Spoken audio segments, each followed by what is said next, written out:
അസ്സലാമു അലൈക്കും വറഹ്മത്തുള്ളാഹി വബറകാതുഹു.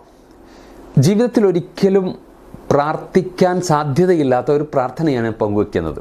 ചിലർ പ്രാർത്ഥിച്ചിട്ടുണ്ടാവും, അൽഹംദുലില്ലാഹ്. ഈ പ്രാർത്ഥനയുടെ പ്രാധാന്യം അള്ളാഹുവിനെക്കുറിച്ച് അള്ളാഹു പറയുന്നത് അള്ളാഹു പ്രകാശമാണ് എന്നതാണ്. അള്ളാഹു നൂറുസ്സമാവാതി വൽ അർള്, ആകാശഭൂമികളുടെ പ്രകാശമാണ്. മുഹമ്മദ് സല്ലല്ലാഹു അലൈഹി വസല്ലമയെക്കുറിച്ച് ഖുർആൻ പറയുന്നത് സിറാജം മുനീറ, മുഹമ്മദ് സല്ലല്ലാഹു അലൈഹി വസല്ലമ കത്തുന്ന വിളക്കാണ്. അപ്പോൾ ഈ പ്രാർത്ഥന ദുആ ഉന്നൂർ എന്ന് നമുക്ക് വിളിക്കാം. പ്രകാശത്തിൻ്റെ പ്രാർത്ഥനയാണ്, അല്ലെങ്കിൽ പ്രകാശത്തെക്കുറിച്ചുള്ള പ്രാർത്ഥനയാണ്.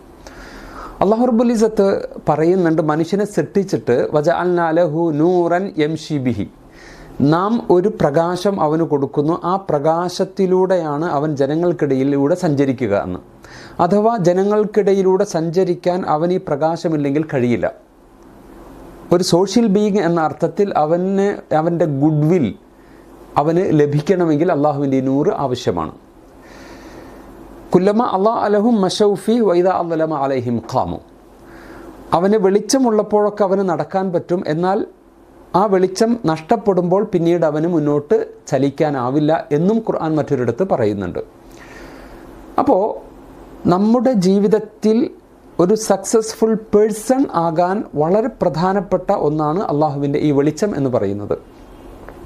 ഇനി ദുനിയാവിലെ വെളിച്ചമാണ് ഞാനീ പറഞ്ഞത്. ഇനി പരലോകത്ത് നൂറുഹും യസ്ആ ബൈന ഐദീഹിം വബി ഐമാനിഹിം, അവരുടെ വലതുഭാഗത്തും അവരുടെ മുന്നിലും ഈ പ്രകാശം വെട്ടിത്തിളങ്ങിക്കൊണ്ടിരിക്കും.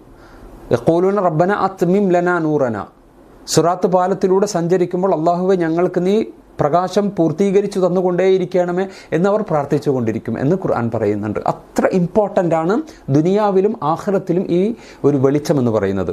മാത്രമല്ല വമല്ലം യജ്അലില്ലാഹു ലഹു നൂറൻ ഫമാ ലഹു മിൻ നൂർ, ഈ പ്രകാശം അള്ളാഹുവിൽ നിന്ന് ഒരാൾക്ക് ലഭിച്ചിട്ടില്ലെങ്കിൽ പിന്നീട് ഒരിക്കലും അവന് എവിടെ നിന്നും ഇത് ലഭിക്കുകയില്ല എന്നും ഖുർആൻ പറയുന്നുണ്ട്. പ്രാർത്ഥന ഇതാണ്. അള്ളാഹുവിൻ്റെ റസൂൽ വീട്ടിൽ നിന്ന് വുളൂ ചെയ്ത് പള്ളിയിലേക്ക് കടക്കുന്ന സന്ദർഭത്തിൽ ഈ പ്രാർത്ഥന നിർവഹിക്കാറുണ്ട്. പ്രവാചകൻ്റെ തഹജ്ജുദിൽ നിത്യപ്രാർത്ഥനയിലൊന്നായിരുന്നു ഇത്. അങ്ങനെയൊക്കെ ഇതിന് പ്രാധാന്യമുണ്ട്. ബുഖാരിയും മുസ്ലിമിലും ഈ പ്രാർത്ഥന കാണാൻ സാധിക്കും.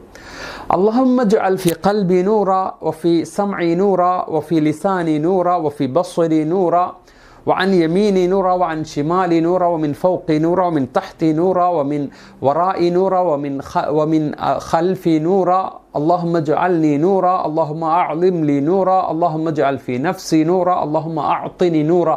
ഇതാണ് പ്രാർത്ഥനയുടെ രത്നച്ചുരുക്കം.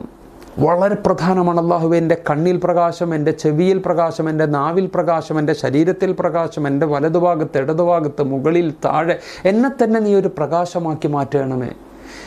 നോക്കൂ, നമ്മുടെ കണ്ണ്, നമ്മുടെ ചെവി, നമ്മുടെ ഹൃദയം എല്ലാം പ്രഭാപൂരിതമാകും. ഈ വെളിച്ചത്തിലൂടെയാണ് പിന്നീട് നമ്മൾ സഞ്ചരിക്കുക.